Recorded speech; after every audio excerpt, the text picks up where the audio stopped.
Hey there, Brian Baniqued here, and I'm just going to try to, within 3 minutes or less, just give you, the audience, a couple of key tips for navigating red flags in today's investment environment, especially when you're doing a due diligence on a property that you're thinking about buying, whether it's a mobile home park, office building, or apartment building.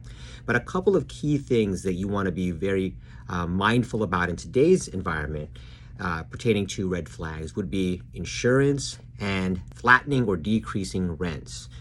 As an investor, when you're looking at a property, you're always looking at the property's ability to appreciate in rents because that's going to increase your cash flow and, more importantly, the value of your property in the future.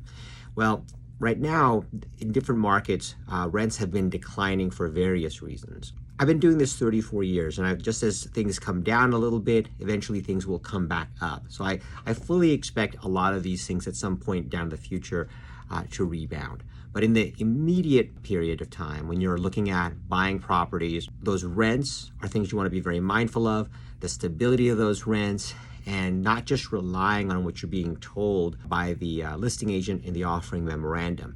Make sure you do your own due diligence with the direction of where rents are going. Now, another big key thing that can sneak up on you is the rising cost of insurance. In the past, insurance was always an afterthought, right? You could wait till the last minute to just talk to an insurance broker and see about what your annual insurance premium would be. Well, now with a lot of insurance companies no longer writing in certain parts of California because of issues with cost that were incurred by insurance companies like the LA fires or other things related to crime, a lot of carriers have been leaving or no longer willing to write, and so insurance costs have skyrocketed. It becomes very difficult to just rely on the traditional estimations that you would use for determining what insurance would be. And so that's something you want to do very early on in the analysis and due diligence of your property.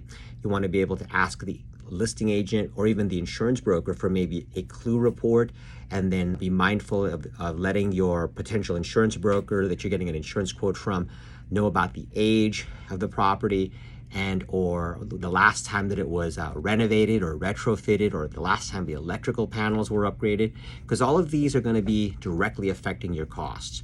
And these are red flags that you don't normally see because for the most part, insurance in the past was an afterthought. Well, now this is a forethought you have to have in the very beginning, just like you would when you're ordering your inspections or environmentals or things of that nature. You want to look at the cost and the insurability of the assets you're looking to buy. And I'm going to stop right there because I can talk on and on about this. If you found that helpful, feel free to reach out to me. I do offer one-on-one consulting. So you know how to reach me on LinkedIn, and look at my calendar and schedule an appointment. I'll talk to you soon.